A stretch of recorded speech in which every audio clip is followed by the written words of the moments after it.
and welcome back to another episode here at the Weber Home. Today we are going to be pressure canning squash, and I'm going to show you how to do it.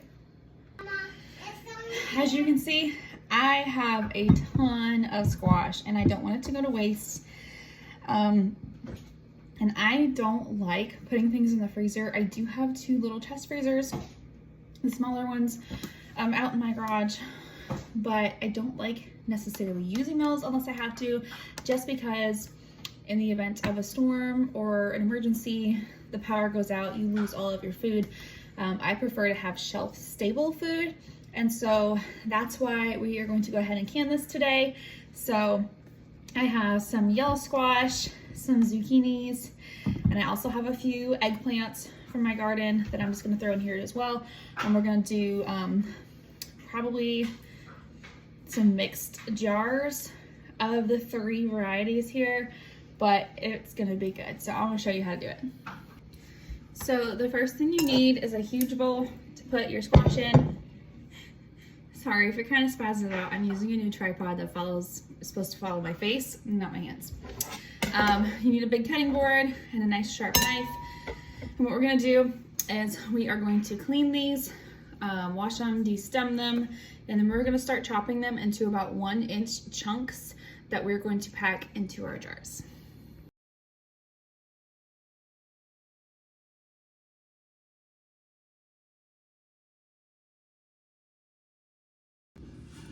Okay, so what I'm going to do is I'm just going to cut these in little bitty chunks.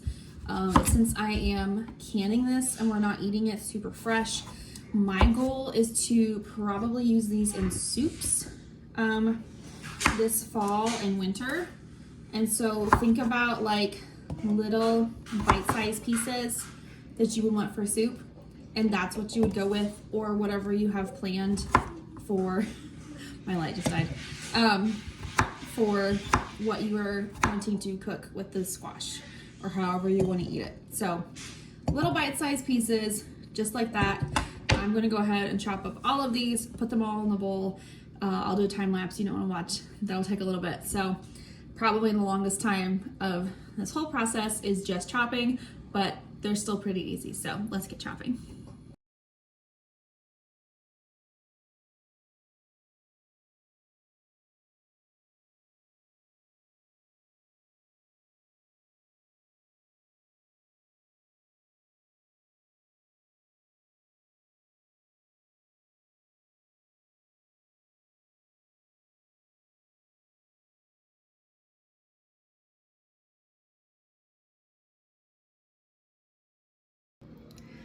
Okay, so all I have done so far is just the zucchini, not the yellow squash or the eggplant, and my bowl is very full. So I think I'm gonna stop and do this in 2 batches and just focus on the zucchini right now, because I only have 1 pressure canner and I don't have a rack so I can double stack. So we're just gonna have to do this in 2 batches. So let me clean up the counter and get my jars out, and I will show you from there. Also, I just wanted to show you again the size of these, and just reiterate, make sure you cut off any spots that you even think are bad. If in doubt, throw it out. You'd rather not mess up your entire jar or your entire process. Just cut off any spots that you think are bad and throw them in the compost, give them to your chickens, whatever you gotta do.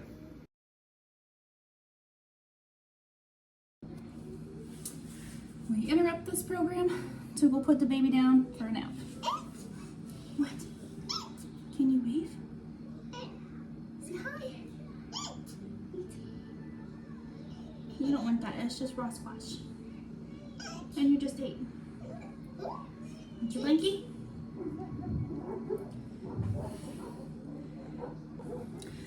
So I decided to go ahead and chop up an onion and put a little bit in each jar as well. I'm going to put in a little bit of garlic and a little bit of salt, because it depends on what I will use the squash for, which most likely would be like soups or casseroles of some sort, something like that.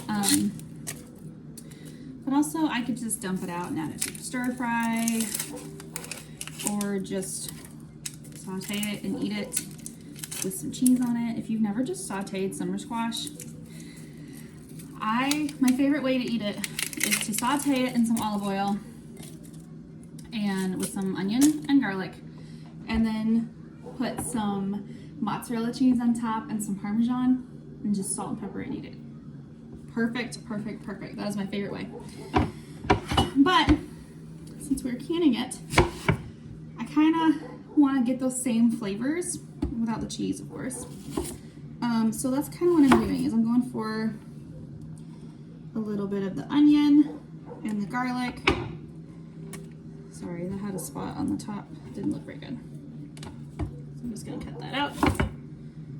If in doubt, throw it out. You don't want to mess up all of your hard work and effort because something was bad and we really didn't think it was bad and it messed up. Yeah. I'm just gonna go smaller little dices like this. Sorry if you can hear my dog barking in the background. He is very annoying. A German Shepherd is one of the most stubborn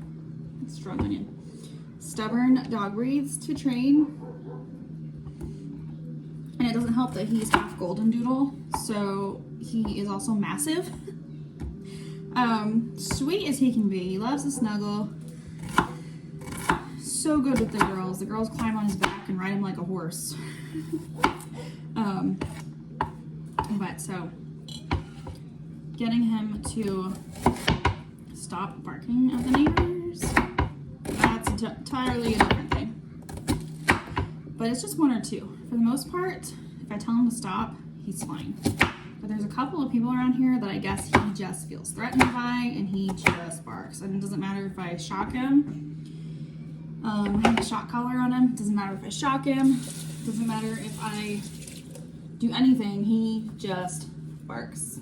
So I don't know at this point. Anyway, I got out 4, 5, 6. I have 7 quarts here.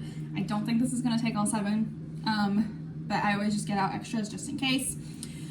I have my pressure canner on the stove. I put some water in the bottom of it, and I have that turned on to like low, medium low, because I want it to get warm. I also have my tea kettle on the stove with some water getting ready to boil because we're gonna put it on the squash. So what we're gonna do is we're going to raw pack these with all of our ingredients, and then we're going to put some hot water on top. Doesn't necessarily have to be boiling, but nice and warm would be good.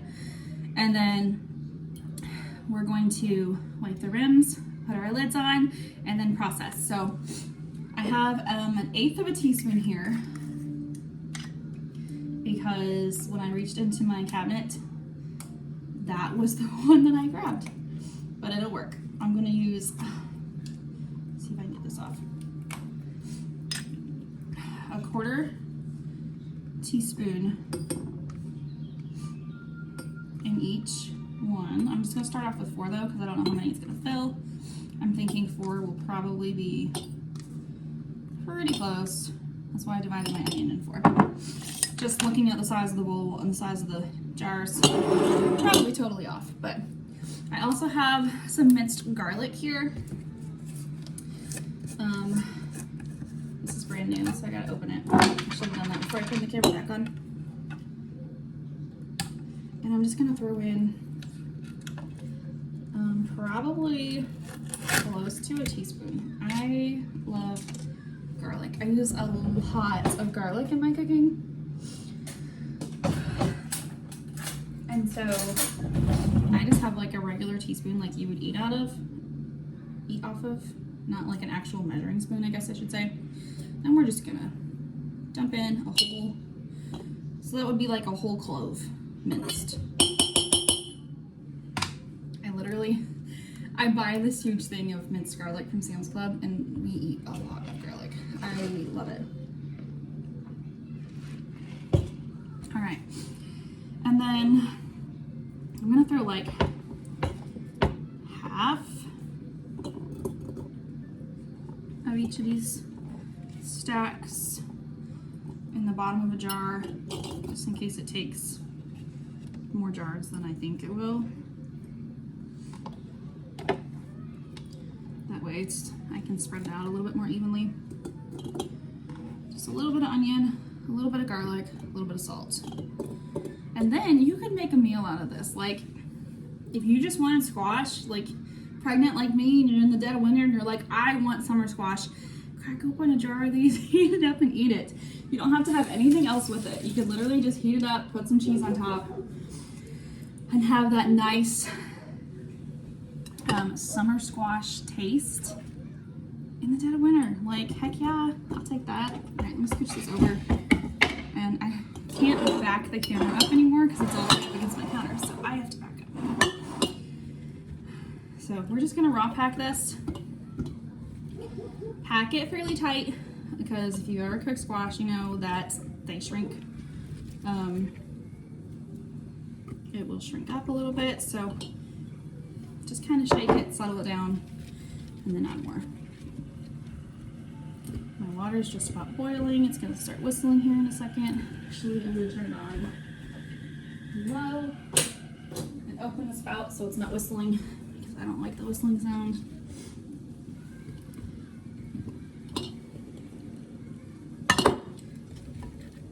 And then, squash down. I dropped it. If you have an excess of squash, this is a great way to use it, because we don't want all this goodness to go to waste. I am all for repurposing food, finding a different way to use it, not letting things go to waste. And then if you have to throw it out, throw it in the compost or feed your chickens or something. Like, don't throw it in the trash. You just throw it out in your yard, away from your house so you don't attract critters, but like, throw it out in the yard, feed your soil, feed your dirt, so that later when you want to grow something, it has some of the nutrients put back into it. Like, so many different things you could do. This is probably going to take more than the 4, which is what I figured, because eyeballing it doesn't always work. And I'm not packing these super, super tight, because I feel like an entire quart of squash is going to be a little bit much for most of my recipes in the winter. So I'm not like packing it super tight, because if it's a little bit less than, you know, the whole quart, it's fine, because more squash down. That'd probably be better for our recipes anyway. So I'm gonna go ahead and fill these, do the exact same thing with more jars. I'm sure you don't want to watch this whole process, so I'm gonna go ahead and pause it here, probably do a time lapse, and go ahead and finish filling these.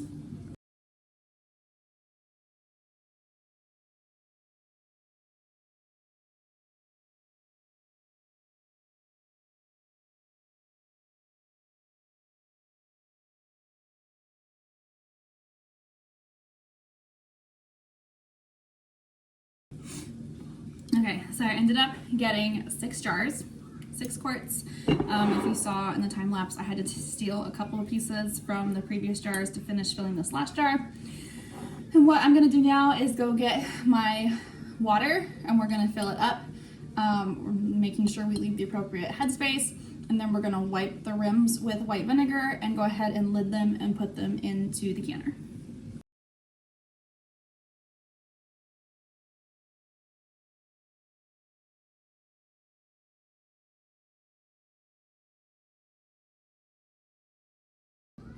Okay, so all of these are, the rims are wiped, they have their lids on, and they are ready to go into the pressure canner. Super excited.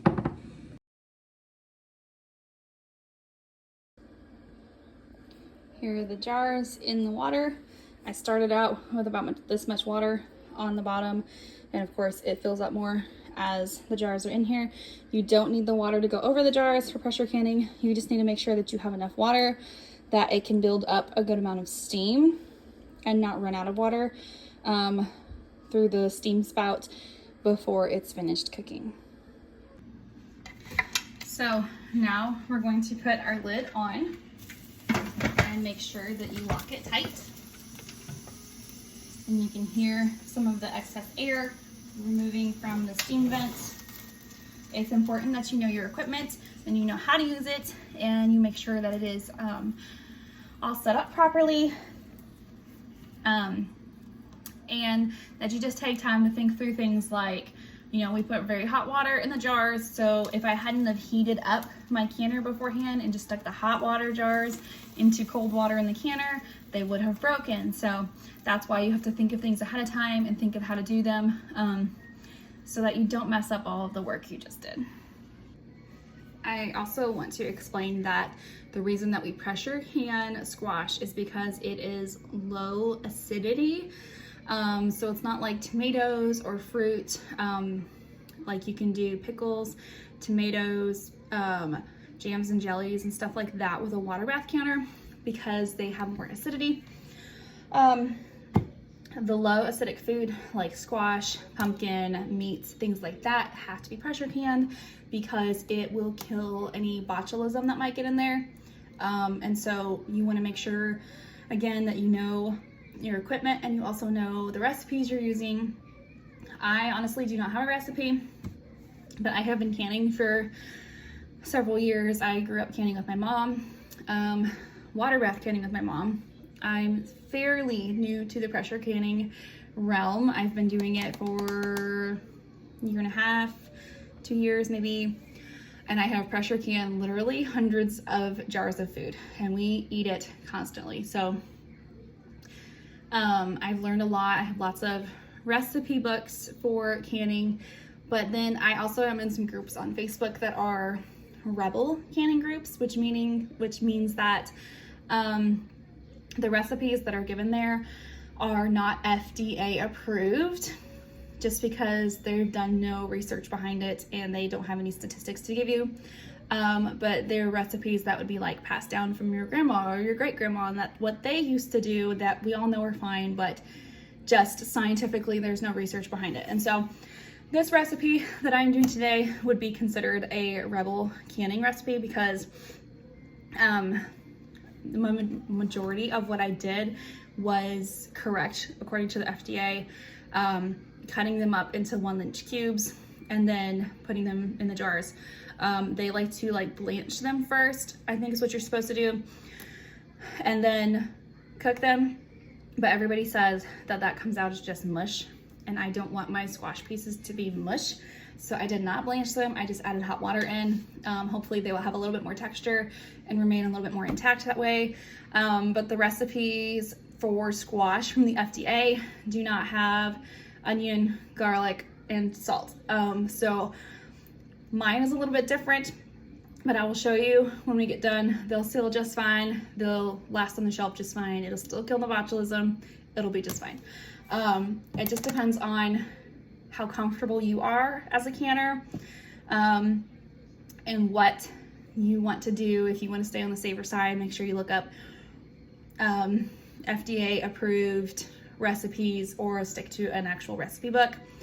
But if you follow me for any length of time, that you'll know that I'll say, I don't cook from a recipe, I cook from the heart. And so knowing things about what you're doing, like about your equipment and about your recipes, like I said, will help you stay safe, but it's just a matter of preference on what you want to do. And so I just wanted to put that little disclosure in there so that anybody who is questioning what I'm doing can understand that it is not FDA approved. It is considered a rebel canning recipe, like our grandmas would use way back when, and I'm okay with that. So if you're not, you might want to choose a different recipe. So we have our canner heating up. The weight is off of the top, and we're going to let it come up to until it's whistling and there's a steady stream of steam coming out the steam vent. And you want to let it whistle for 10 minutes. And then we're going to put our weight on and we're going to let it come up to pressure, which for me would be 10 psi. So I actually have a line on my stove knob of where to keep it so that it sits right at 11 psi, just to make sure it doesn't drop low. And we're gonna leave it at pressure for 40 minutes. And then we're gonna let it cool off completely. Like, don't touch it. I'll probably do this other batch tomorrow. When your canner is cool to the touch, you can open it. And most of the canners, don't be afraid of them. Like, they have something locks on them. I can't think of the word right now.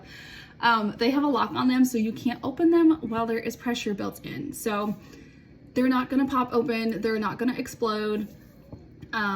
It's just fine. Like, they have safety precautions built into them now. So even if I wanted to open that, there's no way I could open that while it has pressure built in it. So if that's one of those things that like freaks you out, don't worry about it. Just make sure that you have a newer, up-to-date pressure canner and not like something from your grandma that may not have those devices built in. So this one does, and this is not a name brand canner. This is one I just bought off of Amazon. It was like $50 or $60, I believe. I was new to pressure canning and I didn't want to invest like, you know, $200 and something for a nice pressure canner. This was my step into canning. Now that I can all the time, I would like to get a newer one, a nicer one, a bigger one, just because I can so much. And so, like I said, when this is done, I'm just gonna let it sit until it is completely cooled, because when your jars are cooling is when the sealing is happening. It creates a vacuum. So you heat it up to a certain temperature, let it stay at pressure, it kills the botulism, and then you turn it all off and just let it sit. And then as it's cooling, that's when it creates that vacuum effect and it will seal your jars. So if you mess with it too soon, your jars might not seal. So I like to do it last thing before I go to bed at night and just let it sit overnight. That's typically what I will do. But this week is our vacation Bible school and we have a ton of stuff going on and I just didn't have that option. And so I wanted to make sure that I got it done because I don't want to waste this squash. It's so good. I love the taste of summer and summer squash and all of the summery things. And so I didn't want it to go to waste. So I went ahead and did it, but I'm going to stop babbling and I'm going to turn the camera off and I'm going to turn I forgot what I was going to say. I have baby brain. I'm sorry. Pregnancy brain, I guess I should say. I will show you a video when I turn it off about how long it takes, and then show you when I get it out, either late tonight or in the morning. This has been venting for a solid 10 minutes now. So we add our weight. And then you can see the pressure gauge here. There. You can see the 10. Mine will get it right to 11 and let it sit there for 40 minutes. Okay, so it has been several hours. I don't know exactly what time I finished it. I forgot to look at the time, but it's been several hours. The pot is still kind of hot, just to the touch, but I just want to open it up and look at it. All the pressure's gone. So I'm gonna show you, if I take this off, you might hear a little tiny whistle. I don't know if the camera picked that up or not. Slightest, ever so slight of a little whistle. Put that over here, and then we're gonna unlock it and open it. Oof. Mom? Hold on, babe. And it looks like one jar broke. So I didn't do super good at, pause, mommy's talking. I didn't do super good at maintaining the temperature correctly. I either had the temperature up too high, it was a faulty jar, or my variable of the water in the jar versus the water in the pot didn't match up enough, and so it broke. Let me show you. Okay, so this is what it looks like. You can see that one broke at the bottom. That whole thing of squash was wasted.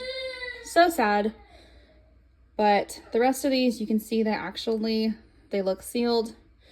So we're gonna leave these here. We're gonna let it set until it is completely cooled off, and then we'll give these a nice little wash and clean them up. So yeah, that's how you can squash. Make sure you always check your jars for chips, cracks, hairline cracks, anything, because that will cause that in a fresher canner.